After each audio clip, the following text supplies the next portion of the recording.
దేవునికి స్తోత్రము. కూడి వచ్చిన మీ అందరికీ యేసుకృష్ణ వందనాలు. మరి సంఘం నిర్ణయించుకున్న కొలది మరి 2 రోజులు సంఘ క్షేమ కూడికల నిమిత్తం మనమందరం మరి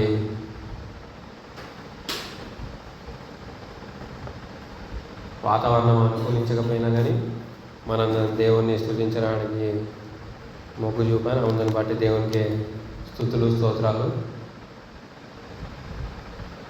కొద్దిసేపు మనం వాక్యయానం చేసుకుందాము. ముందుగా మనందరికీ ఒక ప్రశ్న. పరలోకం వెళ్ళాలని ఎంతమంది ఆశ కలిగి ఉంటున్నారు? ఓకే, అందరు వెళ్ళాలని అనుకుంటున్నారు. మంచిది. చిన్న వాక్యం చదువుకుందాము. మత్తయి సువార్త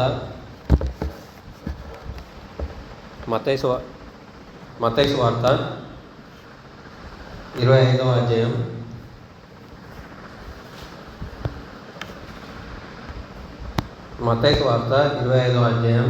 13వ వచనం చదువుకుందాం. ఆ దినమైనను గడియ అయినను మీకు తెలియదు కనుక మెలకువగా ఉండుడి. చిన్న ప్రేయర్ చేసుకున్నాము. పరిశుద్ధుల పరలోకమందున్న మా తండ్రి, నీ ఘనమైన మహోన్నతమైన నామానికి స్తుతులు స్తోత్రాలు చెల్లించుకుంటున్నాం ఆయన. అయా, సంఘం నిర్ణయించిన కొలది సంఘ కుటుంబాల క్షేమ కూడికను జరిగించుకొని ఉంటున్నాం తండ్రి. అయా, మమ్మల్ని అందరినీ నీ సన్నిధికి చేర్చుకున్న విధానాన్ని బట్టి మీకే స్తుతులు స్తోత్రాలు చెల్లించుకున్నాం తండ్రి. అయా, మరి ఈరోజు మీరు మాతో ఏ విషయాలైతే మాట్లాడాలని ఆశపడి ఉంటున్నారో తండ్రి, ఆ మాటలు శ్రద్ధగా విని గ్రహించి వాటిని గైకొని ఇతరులకు బోధించే విధంగా మేము ముందులాగా మాకు సహాయం దయచేయండి తండ్రి. అయా, మరి బోధించుకున్న నాకు మీ మాటలు తప్ప మరి ఏ మాటలు కాకుండా నా నోటిని కట్టమని, నా నోటిని మేము కూరగా వాడుకోమని ప్రార్థిస్తున్నాం తండ్రి. అయ్యా, ఇటు అవకాశం నాకు ఇచ్చినందుకు మీకే కృతజ్ఞతాస్తుతులు చెల్లిస్తూ ఈ ప్రార్థన అంతటిని ప్రభు అయిన క్రీస్తునామములో ప్రార్థించి అడిగి పెట్టుకుంటున్నాం తండ్రి. ఆమేన్. ఈరోజు మన ముందు ఉంటున్న టాపిక్ ఏంటంటే సిద్ధపాటు. ఈరోజు మనం ముందు ఉంటున్న టాపిక్ ఏంటంటే సిద్ధపాటు. మనం కామన్గా చూసుకున్నట్లయితే ప్రతి ఒక్కరూ దేనికో దానికోసం సిద్ధపడుతూ ఉంటారు. మనం సహజంగా లోకంలో చూసుకున్నట్లయితే ప్రయాణం కోసం కావచ్చు,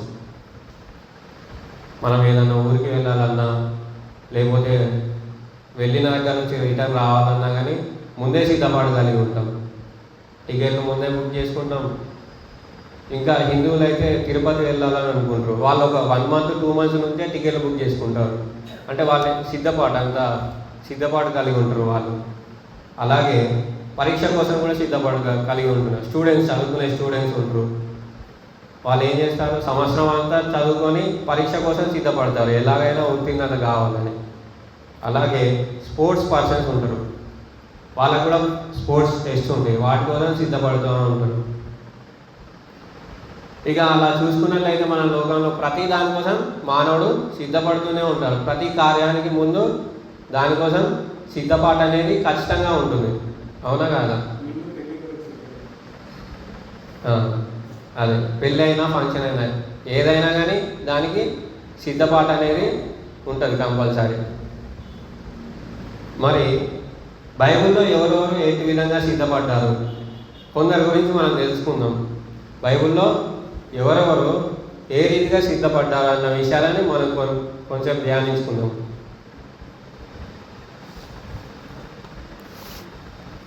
అపోస్తలుల కార్యములు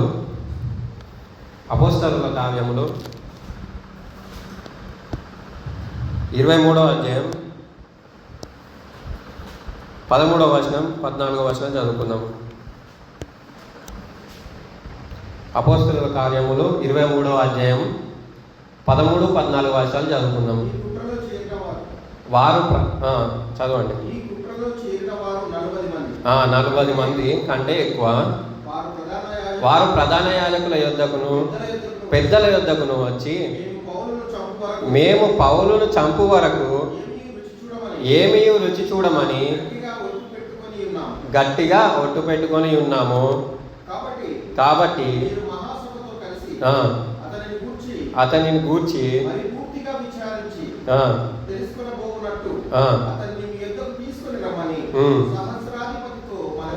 మనవి చేయుడి. అతడు దగ్గరకు రాకమునిపే మేము అతని చంపుటకు సిద్ధపడి ఉన్నామని చెప్పి, ఇక్కడ యూదులు ఏం చేస్తున్నారంటే పౌలును చంపుటకు సిద్ధపడ్డారు. పౌలు మహాసభకి అంటే పౌలు ప్రయాణాలు చేశాడు, 3 ప్రయాణాలు చేశాడు. దానిలో ప్రయాణంలో ఒక ఊరికి వెళ్ళినప్పుడు వాళ్ళందరూ పౌలుని వ్యతిరేకిస్తారు. వ్యతిరేకించగానే పౌలుని అధికారులు పట్టుకొని జైల్లో వేస్తారు. దాని తర్వాత సరే నువ్వేం చెప్పదలుచుకుంటున్నావు మళ్ళీ ఒకసారి చెప్పు, మేము ప్రజలందరినీ పిలుచుకొని నీ దగ్గర చేరుస్తాము, నువ్వేం చెప్పాలనుకున్నావు ఒకసారి నువ్వు అక్కడ చెప్పు అని పౌలుకి అవకాశం ఇస్తారు. అప్పుడు ఈ ప్రజలు ఏం చేస్తారంటే మీరు అక్కడికి తీసుకురండి, మీరు అక్కడికి తీసుకొచ్చేలోపు మేము అతన్ని చంపేస్తాం, మీరు అక్కడికి తీసుకొచ్చేలోపు మేము చంపేస్తాం. అంటే ప్రజలు దేనికోసం, యూతులు అక్కడ దేనికోసం సిద్ధపడ్డారు? ఒక మనిషిని చంపుటకు, పౌలుని చంపుటకు. మరి మనం దేనికోసం సిద్ధపడతాను? మనం కూడా అప్పుడప్పుడు ఒకరి మీద నిందలు వేయడానికైనా ఒకరి మీద అసూయ పెంచుకోవడానికైనా మనం రెడీగా ఉంటాం. ఒకరి మీద నిందలు వేయడానికి మంచిగా సిద్ధపడి ఉంటాం, ఎవరి మీద ఏమేమి చాడీలు చెప్దామా అని. మరి అట్టి విధంగా మనం ఉన్నట్లయితే మనం కూడా అక్కడ యూదులతో సమానమే. నీ సహోదరుని చూసి వెళ్తురా అన్నవాడు ఆయన్ని చంపినట్టే, నరహత్య చేయవాడే అని యేసుక్రీస్తు సెలవిస్తాడు. కాబట్టి చంపుటనే కాదు, మనము ఒకరి మీద చెడ్డ మాటలు పలికినప్పుడు, కొండములు చెప్పినప్పుడు, ఒకరి మీద కుట్రలు చేసినప్పుడు కూడా మనం చంపువారిలాగానే ఉంటున్నాము, నరహత్య చేసిన వారిలాగానే ఉంటున్నాము. కాబట్టి మనం ఒకసారి పరిశీలించుకుందాం. మరి మనం దేనికోసం సిద్ధపడుతున్నాం? ఒకరిపైన కొండములు చెప్పడానికా? మనల్ని మనం ఒకసారి పరిశీలించుకుందాం. ఇక్కడ యూదులైతే పౌలును చంపుటకు సిద్ధపడ్డారు. ఎప్పుడు ఛాన్స్ దొరుకుతుంది నాకు అని మనం వెయిట్ చేస్తూ ఉంటాం, ఎవరన్నా మనం కీడు చేసినట్లయితే. యూదులు కూడా దానికోసమే వెయిట్ చేసిళ్ళు, పౌలు కోసం, ఎప్పుడు ఛాన్స్ దొరుకుతుందా చంపుదామా అని. మరి మనం కూడా అలాగనే ఉంటున్నామా? మనకి ఎవరైనా కీడు చేస్తే మనం క్షమిస్తున్నామా? లేకపోతే నాకు లోకంలో ఒక నానుడు ఉంటుంది, నాకు కూడా ఒక రోజు వస్తుంది, every dog has a day అని. లేకపోతే మనం కూడా అలాగ ఉంటున్నామా? ఎప్పుడు టైం దొరికితే అప్పుడు మనం పగ తీసుకుంటూ సిద్ధపడుకొని ఉంటున్నామా, లేకపోతే క్షమించడానికి సిద్ధపడుతున్నామా అన్న విషయాన్ని మనం ఒకసారి పరిశీలించుకుందాము. అదేవిధంగా లూకా రాసిన సువార్త, ఇక్కడ యేసుక్రీస్తు ఒక ఉపమానం చెప్తున్నాడు. లూకా రాసిన సువార్త 12వ అధ్యాయం, లూకా రాసిన సువార్త 12వ అధ్యాయం 16 నుంచి 19 వరకు చదువుకుందాము. ఈ ఉపమానం చెప్పాను. ఒక ధనవంతుని భూమి సమృద్ధిగా పండెను. అప్పుడు అతడు పంట సమకూర్చుకొనుటకు నాకు స్థలము చాలదు గనుక నేనేమి చేతునని తనలో తాను ఆలోచించుకొని నీలాగా చేతును నా కొట్లు విప్పి వాటికంటే గొప్ప వాటిని కట్టించి అందులో నా ధాన్యం అంతటిని, నా ఆస్తిని సమకూర్చుకొని నా ప్రాణమా అనేక సంవత్సరములకు విస్తారమైన ఆస్తి నీకు సమకూర్చబడి ఉన్నది. సుఖించుము, తినుము, త్రాగుము, సంతోషించుకోమని చెప్పుకుంటున్నా నేను. చాలు. ఇక్కడ ఒక ధనవంతుని గురించి యేసుక్రీస్తు ప్రభు వారు సెలవిస్తున్నారు. ఆయన పంట సమృద్ధిగా పడగానే ఆయన ఏమనుకున్నాడు? దేవుని ఘనపరచాలి, లేకపోతే పేదవారికి ఇవ్వాలి, దేవుడు నాకు ఇచ్చిన సంతోషాన్ని అందరితో పంచుకోవాలి అనేది ఏమన్నా ఆలోచించిండా ధనవంతుడు?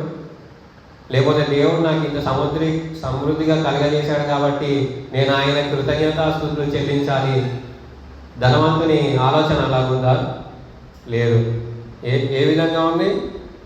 సుఖించుము, తినుము, త్రాగుము, సంతోషించుము. దేనికి సిద్ధపడ్డాడు ధనవంతుడు? ఇంకా అనేకమైన కొట్లు కట్టుకొని దాంట్లో సమకూర్చుకొని, ధాన్యమంతా దాంట్లో సమకూర్చుకొని తినడానికి, తాగడానికి, సుఖించడానికి సిద్ధపడ్డాడు. దానికి రెడీ అయిపోతాడు ధనవంతుడు. మరి మనం దేనికి సిద్ధపడుతున్నాం? మనం దేని కొరకు సిద్ధపడుతున్నాం? ఒకసారి మనల్ని మనం ఆలోచించుకుందాం. అదేవిధంగా యోబు గారి గురించి మనం ఆలోచన చేసినట్లయితే, యోబు గారు ప్రతిదినము వాళ్ళ కుమార్తెల కోసం దహన బలులు అర్పిస్తుంది, పాప పరిహార బలులు అర్పిస్తూ ఉంటుంది. దేనికి సిద్ధపడుతున్నాను? దేవుడు యోబుని గురించి ఏమని సెలవిస్తున్నాడు? నీతిమంతుడు, భయభక్తులు గలవాడని యథార్థవంతుడని సెలవిస్తున్నాడు. దేవుడు అలాగే చెప్పుట కారణం ఏంటి? యోబు దానికోసం సిద్ధపడ్డాడు. ప్రతిరోజు ఆయన ప్రార్థన విజ్ఞాపనలు చేసి పాపక్షేమ దహన బలులు అర్పించాడు దేవుడికి. అయ్యా, ఏ పాపం ఉన్నా కానీ నాలో నుంచి తీసివేయి, నా కుమారుల నుంచి తీసివేయి, నేను నీ ముందు నీతిమంతునిగా ఉండాలి. యోబు దానికోసం సిద్ధపడ్డాడు. మనం దేనికోసం సిద్ధపడుతున్నాం? మన రోజు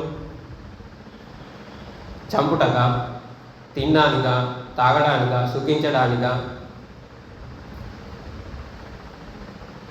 ఒకసారి మనం పరిశీలన చేసుకుందాం. ఇంకొంతమంది జ్ఞాపకం చేసుకుందాం. 1వ దశలోనికైలకు రాసిన 1వ పత్రిక, దశలోనికైలకు రాసిన 1వ పత్రిక 2వ అధ్యాయం 6 నుంచి 8 వచనాలు చదువుకుందాము.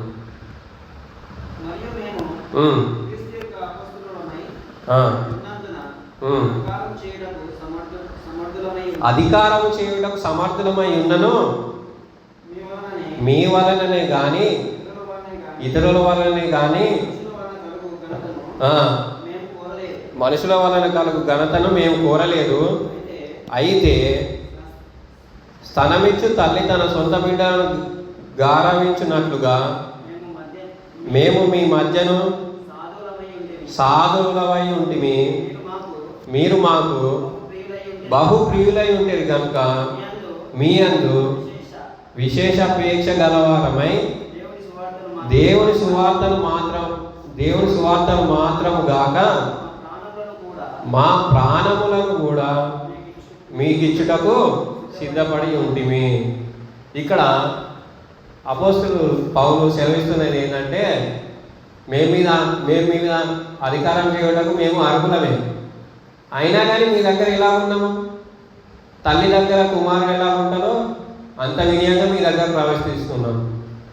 ఇంకా చెప్పాలంటే మేము సువార్తను ప్రకటించటకే కాదు, మీకోసం మా ప్రాణం పెట్టడం కూడా సిద్ధపడ్డాము. అపోస్తలులు సువార్తను ప్రకటించడానికి వాళ్ళ ప్రాణాలను కూడా లెక్క చేయలేదు. సువార్త కోసము ప్రాణం పెట్టడం కూడా వారు సిద్ధపడ్డారు. మరి మనమేం చేస్తున్నాం? ఇంకా మనం ఫస్ట్ నుంచి చదువుకుంటూ వస్తే, 1వ వచనం నుంచి చదువుకుంటే ఇంకా మనకు మంచిగా అర్థమవుతుంది.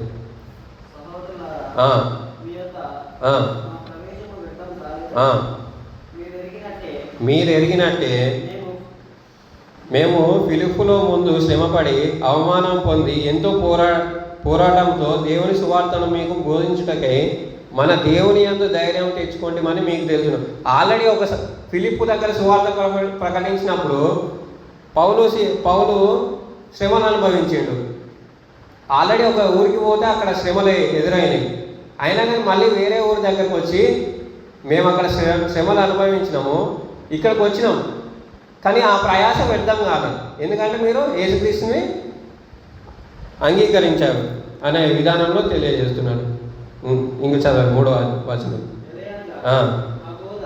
మా బోధ కపటమైనది కాదు. ఇలా చాలా సువార్థికులు కపటమైన బోధలు చేస్తూ ఉంటారు. ఇవాళ చాలామంది సువార్థికులు కపటమైన బోధనలు చేస్తూ ఉంటారు. మరి మనం అలా ఉండకూడదు. ఇంకా అపవిత్రమైనది కాదు, మోసకరమైనది కాదు. మోసం చేసే బోధలు కూడా ఉంటున్నాయి. బోధలు ఎన్ని రకాలంటే కపటమైన బోధ, అపవిత్రమైనది, మోసకరమైనది. ఇంకా చదవండి. సువార్తను మాకు అప్పగించుటకు దేవుని వలన ఎంచబడిన వారమై మనుషులను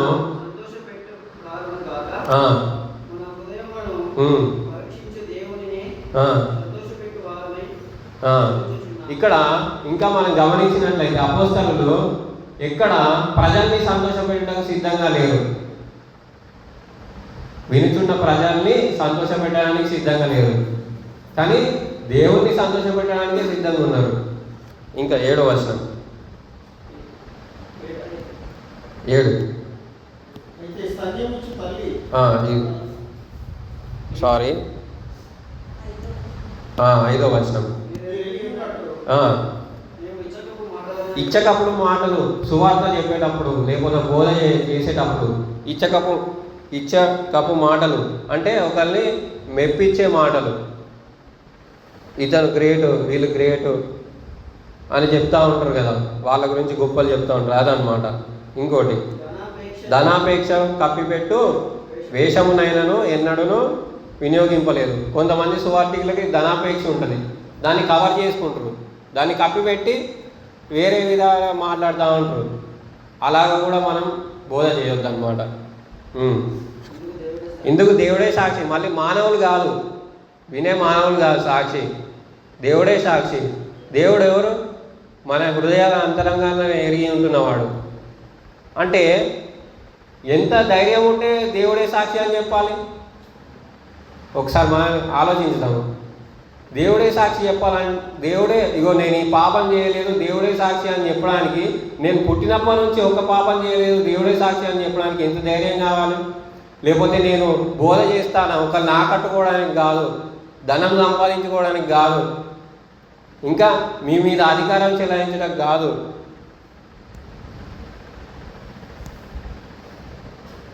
ఇవన్నీ ఇవన్నిటికీ దేవుడే సాక్షి అని చెప్పడానికి ఎంత ధైర్యం కావాలి? మరి ఈరోజు మనలో ఉందా ధైర్యం? మనం ఒకసారి పరిశీలించుకుందాం. ఇక్కడ అపోస్తలులు దేనికి సిద్ధపడ్డారు? సువార్త కోసం వాళ్ళ ప్రాణాన్ని పెట్టుటకు కూడా సిద్ధపడ్డారు. మనం దేనికి సిద్ధపడతాము? ఒకసారి మనం ఆలోచించుకుందాము.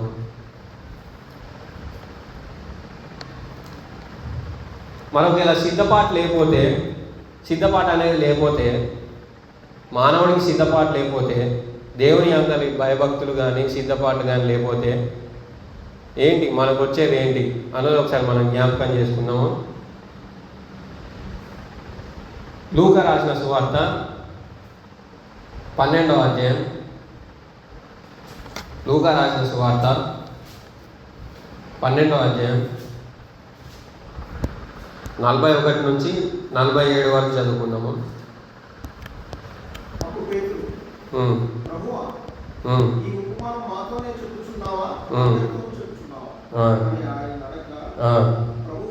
ప్రభు ఇట్లా తగిన కాలమున యజమానుడు తన ఇంటి వారి మీద నియమించునట్టి నమ్మకమైన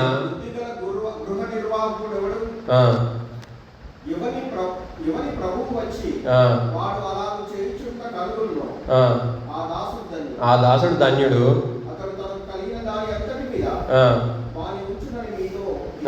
నిజంగా చెప్పుచున్నానా? అయితే ఆ దాసుడు నా యజమానుడు వచ్చుట ఆలస్యమై చేయుచున్నాడని తన మనస్సులో అనుకొని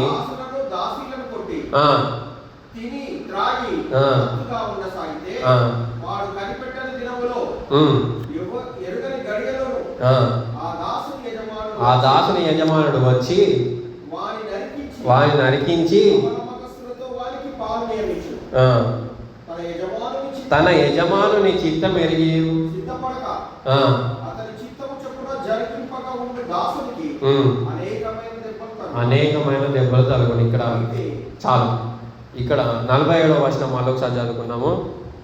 తన యజమానుని చిత్తం ఎరిగి ఉండి సిద్ధపడక అతని చిత్తము చొప్పున జరిగింపక ఉండు దాసునికి అనేకమైన దెబ్బలు తలుగును అని దేవుడు సెలవిస్తున్నాడు. మన యజమానుడు ఎవరు? తండ్రి అని దేవుడు. ఆయన చిత్తం ఏంటో మనందరికీ తెలుసు. మనం సంఘంలో ఉంటున్నాం, మనం బాప్తిజం తీసుకున్నాం, మనం దేవుని పిల్లలు మనం పిలువబడుతున్నాం కాబట్టి ఆయన చిత్తం ఏంటో మనందరికీ తెలుసు. ఇక్కడ ఆయన చిత్తం తెలిసి కూడా ఆయన చిత్తం జరిగించకపోతే దెబ్బలు. దేవుడు చెప్తున్నది ఏంటి? దెబ్బలు, అనేకమైన దెబ్బలు తలుగును. కాబట్టి అలాగ మనం ఉండకూడదు. ఇంకో వచనం చదువుకున్నాము. కీర్తనలు 7వ అధ్యాయం. కీర్తనలు 7వ అధ్యాయం 11 నుంచి 13 వరకు చదువుకుందాం.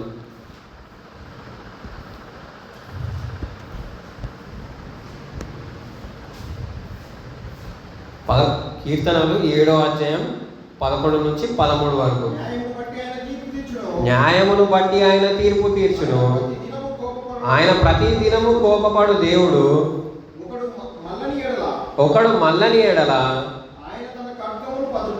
ఆయన తన ఖడ్గమును పదును పెట్టును. తన విల్లు ఎక్కుపెట్టి దానిని సిద్ధపరిచి ఉన్నాడు.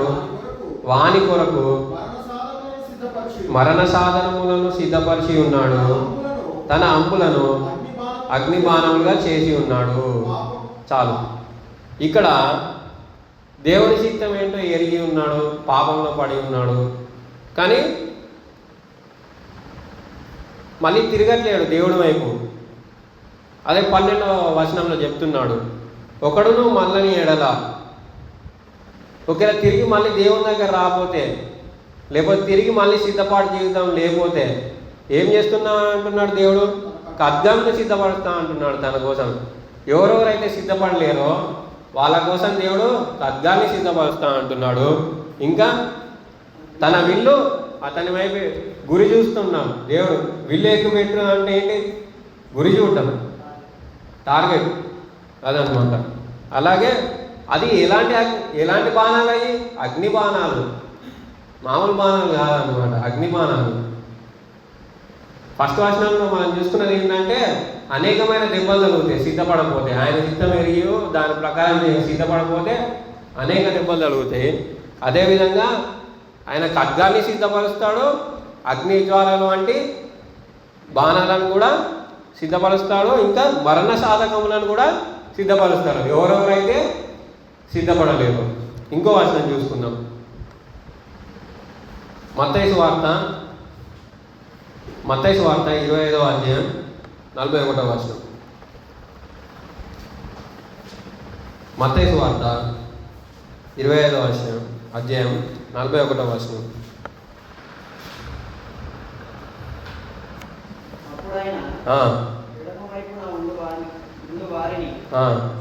చూచి శపింపబడిన వారులారా, అపవాదికిని సిద్ధపరచబడిన నిత్యాగ్నిలోనికి పోవుడి. చాలు. ఇప్పుడు మనం సిద్ధపడలేదనుకో, దేవుడు అపవాదికి ఉన్న వారి దూతల్లో సిద్ధపరిచిన అగ్నిలోనికి మనల్ని పంపివేస్తాడు. అనేకమైన దెబ్బలు తింటాం, ఖడ్గం సిద్ధపరిచి ఉంటుంది, మరణకరమైన సాధనము సిద్ధపరిచి ఉంటున్నాయి, అగ్ని జ్వాలలు వంటి విల్లు సిద్ధపరిచి ఉంటుంది, అగ్నిగుండము. అసలైతే అది ఎవరికి? సాతానికి, వారి దూతలకి. అది కూడా మనకే తగ్గుతుంది మనం సిద్ధపడి లేకపోతే.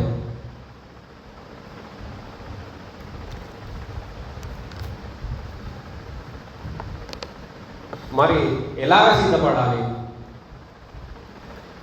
ఏ రీతిగా మనం సిద్ధపడాలి అన్న వచనాలను చూస్తున్నాము. సామెతలు 6వ అధ్యాయం, సామెతలు 6వ అధ్యాయం 6 నుంచి 9 వచనాలు చదువుకుందాం. సామెతలు 6వ అధ్యాయం. సోమరి చీమల యొద్దకు వెళ్ళుము, జ్ఞానం తెచ్చుకోము. న్యాయపతి లేకుండాను, పై విచారణకర్త లేకుండాను, అధిపతి లేకుండాను, అది వేసవి కాలమందు ఆహారం సిద్ధపరచుకొని, కోతకాలమందు ధాన్యము కూర్చుకొను. దేవుడా, మరి నేను ఎలాగ సిద్ధపడాలి అని నువ్వు దేవుడిని అడిగినట్లయితే దేవుడు అంటున్నాడు, ఇగో చీమని చూడు, చీమలు ఎలాగ సిద్ధపడుతున్నాయో ఒకసారి చీమని చూసి నేర్చుకుని ఆయన.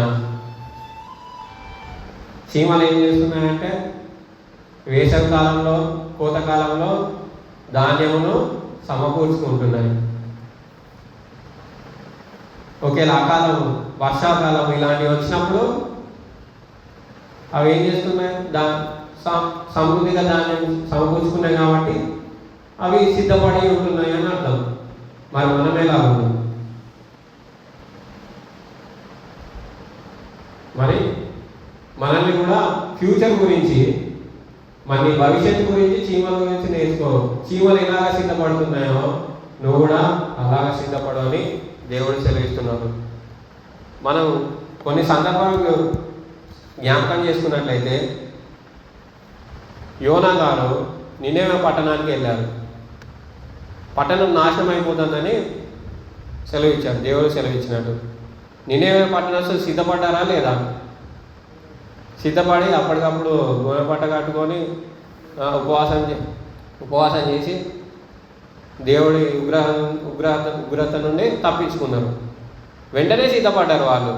కానీ మనకు మాత్రం టైం కావాలి. ఇప్పుడు ఇంకా సిద్ధపడుతూనే ఉంది. ఇక మనం చెప్పేది ఏంటంటే India is a developing country అన్నట్టు క్రైస్తవుడు ఎప్పుడు సిద్ధపడుతూనే ఉంటాడు. నేను సిద్ధపడిపోయినా అని క్రైస్తవుడు ఎవరు ఉండరేమో. మరి దేవుడు అలాంటి వారి కోసం వెతుకుతున్నాను. నాకు నమ్మకమైన వాడు ఒక్కడైనా దొరుకునా అని యెహోవా కన్నా చూస్తున్నాయట. ఒక్కడైనా నమ్మకస్తులు ఉన్నాడా? అలాగే తిమోతికి రాసిన రెండవ పత్రిక 3వ అధ్యాయం 16-17 వచనాలు చదువుకుందాం. తిమోతికి రాసిన రెండవ పత్రిక 3వ అధ్యాయం 16-17 వచనాలు చదువుకుందాం.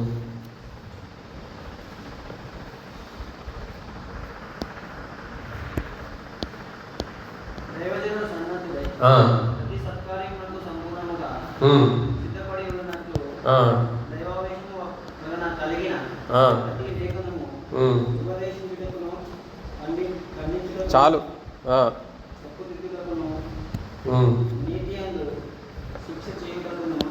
చాలు. ఇక్కడ దైవజనుడు ఎలాగ సిద్ధపడి ఉండాలన్న దాని గురించి చెప్తున్నాడు. దైవజనుడు ఎలాగ సిద్ధపడి ఉన్నాడట? దైవజనుడు సంఘుడై ప్రతి సత్కార్యమునకు పూర్ణముగా సిద్ధపడి, అంటే పూర్ణముగా అంటే అంటే 100%. ఒకసారి మనకి సంఘాల గురించి బ్రదర్ చెప్తా ఏమన్నాడు, నువ్వు చల్లగైనా వెచ్చగైనా ఉండలేనా నిన్ను ఉమ్మి వేస్తానని దేవుడు అన్నాడు కదా. అట్లా కాకుండా పూర్ణంగా టోటల్గా నువ్వు దేవుడు వైపే ఉండాలి. దైవజనుడు సమృద్ధినే ప్రతి సత్కార్యమునకు సంపూర్ణంగా సిద్ధపడి ఉండునట్లు. సిద్ధపడి ఏం చేయాలి? కింద చెప్తున్నాడు, ఖండించుటకును, తప్పుదిద్దుటకును, నీతి అను శిక్ష చేయుటకును ప్రయోజనకరమై ఉన్నాయి. ఏంటి? వాక్యం. కాబట్టి దైవజనుడు ప్రతిసారి పూర్ణంగా సిద్ధపడాలి. వీటి గురించి పూర్ణంగా సిద్ధపడాలి. దేనికోసం సిద్ధపడాలంటే వాక్యాన్ని చెప్పి ఖండించాలి, వాక్యాన్ని చెప్పి తప్పుదిద్దుటకు, వాక్యాన్ని చెప్పి నీతిమంతులుగా తీర్చిదిద్దుటకు దైవజనుడు ఎప్పుడు సిద్ధపడి ఉండాలి. అలాగే అదే పత్రిక 2వ అధ్యాయం 20వ వచనం చదువు. 2వ అధ్యాయం 20వ వచనం. గొప్ప ఇంటిలో వెండి పాత్రలను బంగారు పాత్రలను మాత్రమే గాక కర్రవియు మట్టివియు కూడా ఉండును. వాటిలో కొన్ని ఘనతకును కొన్ని ఘనహీనతకును వినియోగింపబడును. ఎవడైనను వీటిలో చేరక తన్ను తాను పవిత్రపరచుకొనిన ఎడల వాడు పరిశుద్ధపరచబడి యజమానుడు వాడుకొనుటకు అర్హమై ప్రతి సత్కార్యమునకు సిద్ధపరచబడి ఘనత నిమిత్తమైన పాత్ర అయి ఉండును. అయ్యా, నేను ఏ విధంగా సిద్ధపడాలంటే కొన్ని ఘనహీనమైన పాత్రలు ఉన్నాయి, కొన్ని ఘనపరచబడిన పాత్రలు ఉన్నాయి. నేను ఏ విధంగా సిద్ధపడాలంటే నువ్వు ఘనహీనమైన వాటిలో చేరక యజమానుడు ఏ పాత్రలు అయితే వాడుకోవాలని ఆశపడుతున్నాడో అట్టి పాత్రగా నీవు మలచపడాలి. అట్టి విధంగా నువ్వు సిద్ధపడాలి. మనం యోగు గురించి ఆలోచించాము. అయ్యా, నేను దేవుని ముందు నేను నీతిమంతులుగా ఉండటకు ఇన్ని కార్యాలు యోగు అన్ని కార్యాలు చేసాడు. మనం దేవుని వాడుకునే పాత్రగా మనం ఉండాలి అంటే మనమే ఏ విధంగా సిద్ధపడుతున్నాం ఒకసారి ఆలోచించుకుందాము. అదేవిధంగా ఎజ్రా గ్రంథము 10వ అధ్యాయం 11వ వచనం చదువుకుందాం. ఎజ్రా గ్రంథము 10వ అధ్యాయం 11వ వచనం చదువుకుందాం.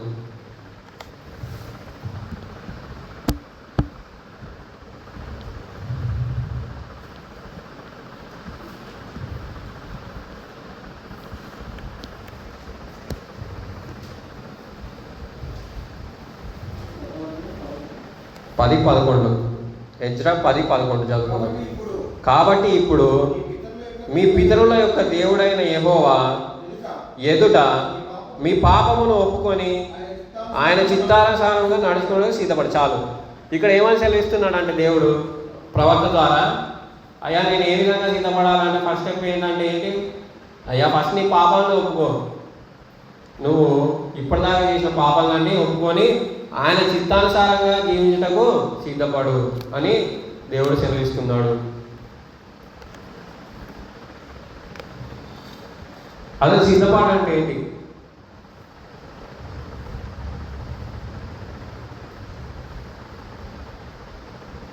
సిద్ధపాటు గురించి మనకు ఒక మంచి ఉపమానం ఉంది, దాన్ని ధ్యానిద్దాము. ఉపమానం పెట్టుకొని ముగించుకుందాం. ఇంకా లేట్ అయిపోయింది కాదు.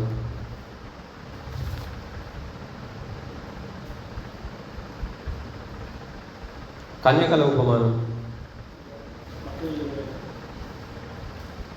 ఒకసారి కన్యకల ఉపమానం వచనం చెప్తాను. మత్తయి 25 ఒకసారి తీసి చదువుకుందాము.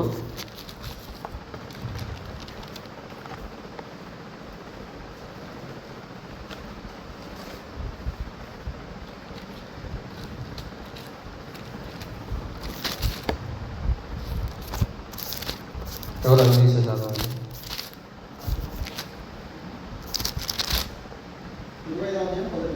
మొదటి వచనం చదువుకున్నాం. పరలోక రాజ్యము తమ దివిటీలు పెళ్లి కుమారుని ఎదుర్కొనుటకు ఇది మన అందరికి తెలిసిందే. ఓకే, ఇది లేట్ అయితే ఇది మనందరికి తెలిసిందే కాబట్టి ఇది వద్దు. 10 మంది మనకి ఇది తెలిసిందే కాబట్టి మనం జస్ట్ జ్ఞాపకం చేసుకుందాం. 10 మంది కన్యకలు ఉంటారు. 10 మంది కన్యకలు అందరూ పెళ్లి కుమారుని ఎదుర్కోవడానికి సిద్ధపడతారు. కానీ దానిలో ఐదుగురేమో ఎక్స్ట్రా నూనె తెచ్చుకుంటారు, 5గురేమో నూనె ఉండేవాళ్ళు. పెళ్లి కుమారుడు రావడం లేట్ అవుతుంది. ఇక్కడ మనం పాయింట్ ఆలోచిద్దాము. 5 మంది కన్యకలు ఏం చేశారంటే ఫ్యూచర్ గురించి ఆలోచించారు. భవిష్యత్తు గురించి ఎంత ముందు చూపు ఉంటుందంటే, సరే మనం పెళ్లి కుమారుని ఎదుర్కోవడానికి వెళ్తున్నాము, మరొకవేళ ఆయన ఆలస్యంగా వస్తే ఎలా,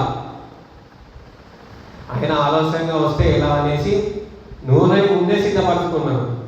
అట్లా సిద్ధపరచుకున్న వాళ్ళే ఏమన్నారు దేవుడు, బుద్ధిగల కన్యకలు అన్నారు. కాబట్టి ఆ సిద్ధపాటు ఉండాలి.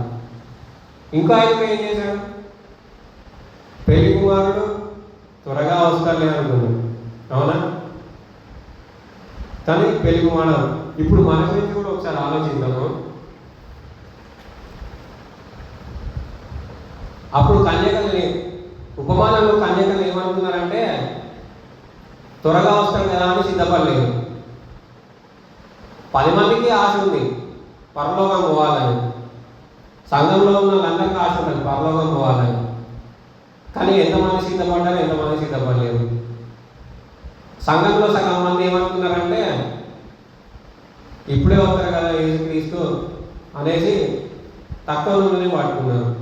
కానీ కొంతమంది ఏం చేసిండ్రు, యేసుక్రీస్తు ఎప్పుడు వచ్చినా కానీ సిద్ధపడి ఉండాలని ఎక్కువ నూనె వాడుకున్నారు. అప్పుడు జరిగిన విషయం ఇది. ఇప్పుడు ఎలాగుందంటే 5గురు ఏం చేస్తారంటే యేసుక్రీస్తు ఇప్పటిలా వచ్చేటట్లు లేరు కదా. అర్థమైంది నేను చెప్పేది?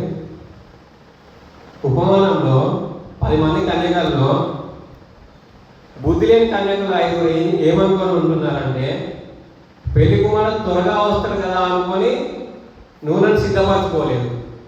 అంటే పెళ్లి కుమారుడు త్వరగా వస్తాడు కదా అని. ఇప్పుడు క్రైస్తవులమైన మనం ఏం చేస్తున్నామంటే యేసుక్రీస్తు ఇప్పుడు రాడు కదా అనేసి సిద్ధపడట్లేదు. యేసుక్రీస్తు వస్తామని చెప్పి 2000 సంవత్సరాలు అయింది, ఇంకెప్పుడు వస్తారు, ఇక రాడేమోలే, మనం చనిపోయేదాకా రాడేమోలే అని మనం సిద్ధపడాలని నెగ్లెక్ట్ చేస్తాను.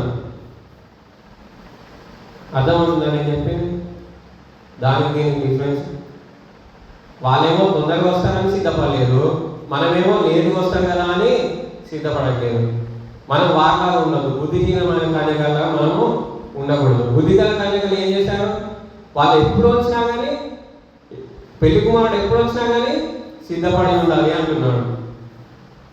మనం ఫస్ట్ చదువుకున్న వర్షం ఏంటంటే ఆ దినమైనను ఆ గడి అయినను మనకు తెలియదు కనుక మెలకువగా ఉండడి అని సెలవిస్తున్నాడు దేవుడు. మరి మనం ఎలా సిద్ధపడుతున్నాం? మనల్ని మనం ఒకసారి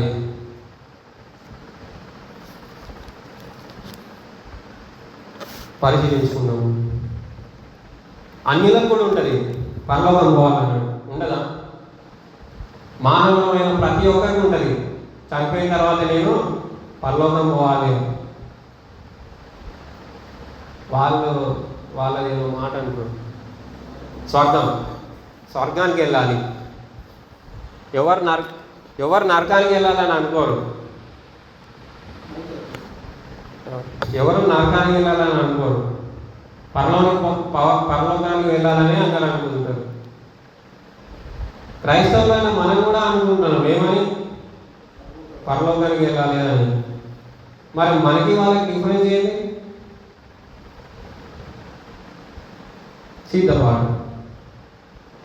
సిద్ధపాటు లేనట్టయితే, ఒక క్రైస్తవులుగా నీకు సిద్ధపాటు లేనట్టయితే దేవుడు ఎప్పుడు వచ్చినా కానీ, దేవుడు ఇచ్చే వచ్చినా కానీ నేను దేవుడితో ఉంటా పరలోకంలో అన్న సిద్ధపాటు నీకు లేనట్టయితే ఎందుకు ఇంకా మనం క్రైస్తవమయ్యండి? లేకపోతే ఇంతేనా, ఇండియా అయితే డెవలపింగ్ కంట్రీ అన్నట్టేనా? మనం కూడా ఎప్పుడు మారుమనసు కోరుతూనే ఉంటాం, ఎప్పుడు పశ్చాత్తాపడుతూనే ఉంటాం, ఎప్పుడు పాపాలు చేస్తూనే ఉంటాం. ఇదేనా ఇక మన జీవితాంతం? సిద్ధపాటు అనేది లేదా? ఒకసారి మనం పరిశీలించుకున్నాం. ఆరాధన టైం 9:30 అవుతుంది, మరి మనం ఎన్ని గంటలకు వస్తాం? ఊరికి వెళ్ళాలంటే ముందే సిద్ధపడతాం, పెళ్ళికి ముందే సిద్ధపడతాం, అన్నిటికీ ముందే సిద్ధపడ్డాం. మరి ఆరాధనకి టైంకి రావడానికి సిద్ధపడలేదు. సిద్ధపడలేకపోతే అనేకమైన దెబ్బలు తగిలితే నిన్ను డైరెక్ట్ నరకాయ పోమని అంటాడు దేవుడు. ఇంకా ప్రేయర్ జరుగుతాం మీ సంఘంలో కానీ సంఘ కుటుంబాలలో కానీ ప్రేయర్ జరిగినప్పుడు వాటికి సిద్ధపడ్డామా? ఒకసారి మనం పరిశీలించుకున్నాము. చిన్న వచనం చదువుకుందాము. కీర్తనల గ్రంథము 50వ అధ్యాయం. కీర్తనల గ్రంథము 50వ అధ్యాయము 16వ వచనం చదువుకుందాము. 16 నుంచి 22 దాకా చదువుకుందాము. కీర్తనల గ్రంథము 50వ అధ్యాయము. భక్తిహీనులతో దేవుడికి సెలవిచ్చుచున్నాడు. నా కట్టలను విచారించుటకు నీకేం పని? నా నిబంధన నీ నోట వచించేదనేమి? దిద్దుబాటు నీకు అసహ్యం కదా. నీవు నా మాటలను నీ వెనుకకు త్రోసివేసేదవు, వానితో ఏకీభవించదవు. కీడు చేయవలెనని నీవు నోరు తెరుచుచున్నావు. నీ నాలుగు కఠినము కల్పించుచున్నది. నీవు కూర్చుండి నీ సహోదరి మీద కొండెములు చెప్పుచున్నావు. నీ తల్లి కుమారుని మీద అపనిందలు మోపుచున్నావు.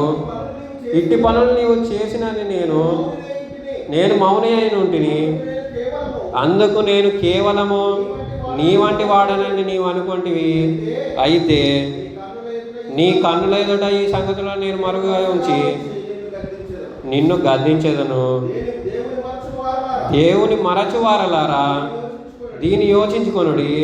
లేని ఎడల నేను మిమ్మును చీల్చివేయుదును, తప్పించువాడెవడును లేకపోవును. దేవుడు సెలవిస్తున్నాడు ఏంటంటే భక్తిహీనులకి 15వ వచనంలో భక్తిహీనులు ఎలాగుంటారంటే దిద్దుబాటు నీకు అసహ్యము. వాక్యం చెప్తున్నాం మనం సండే ప్రతి సండే మనం గద్దింపు గురవుతున్నాము. అయినట్టుగానే మనం దిద్దుబాటు చేసుకుంటామంటే అర్థం ఏంటి? దిద్దుబాటు నీకు అసహ్యము. నువ్వు లోకంలోనే ఉండాలనుకుంటున్నావు కానీ దేవుడి వైపు రావాలనుకోవట్లేవు. మరి అలాగ నీవు ఉన్నావా? అలాగ నువ్వు ఉంటే మాత్రం నువ్వు భక్తిహీనుడవే. భక్తిహీనులతో దేవుడు ఎట్లా అంటున్నాడంటే నా కట్టలను వివరించుటకు నీకేమి పని? అసలు నా గురించి నువ్వు ఎందుకు మాట్లాడుతున్నావు? నువ్వు సమయానికి మందిరానికి వస్తలేవు, నువ్వు ప్రేయర్ జరుగుతూ వస్తలేవు, లేకపోతే సిద్ధపడలేవు.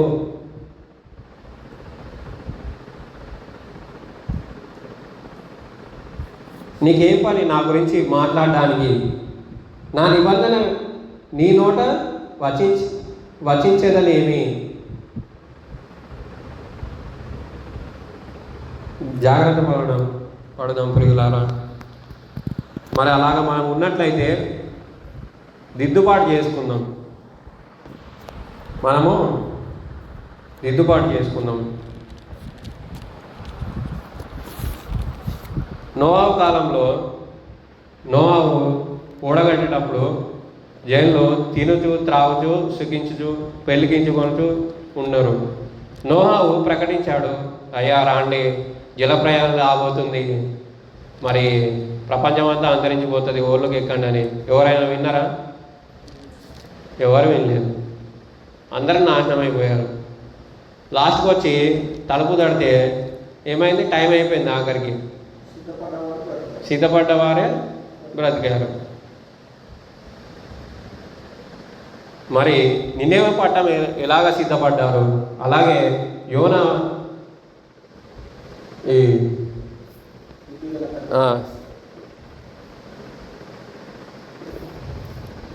కూడా నోవాహు మరి దేవుడి గురించి చెప్పేటప్పుడు అక్కడ ఉన్న ప్రజలు ఎలాగున్నారు? మనం మరి ఏ ప్రజల్లాగా ఉన్నాం? మనము ఎలాంటి ప్రజల్లాగా ఉన్నాం? ఎవరైనా మనకి మంచి మాటలు చెప్తే మనం అంగీకరిస్తాను మా దానికి?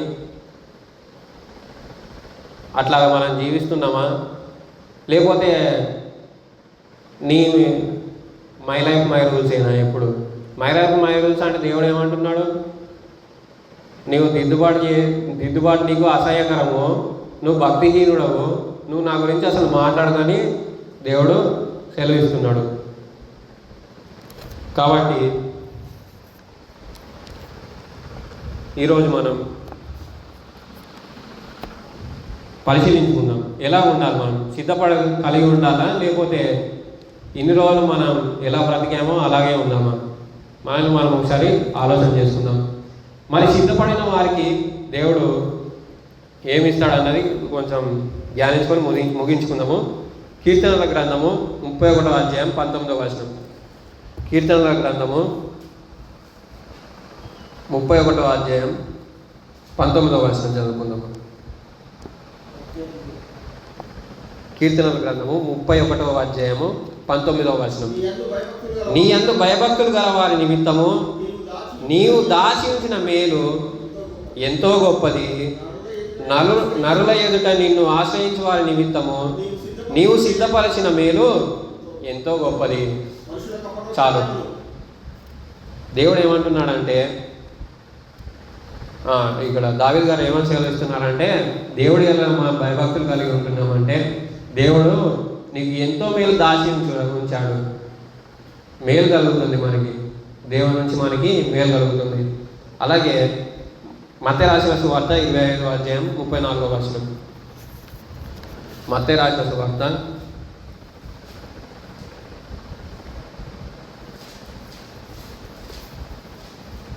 25వ వచనం 34వ వచనం. 25వ అధ్యాయం 34వ వచనం చదువుకుందాం. కుడివైపున ఉన్న వారిని చూచి ఆశీర్వదింపబడిన వారు రండి,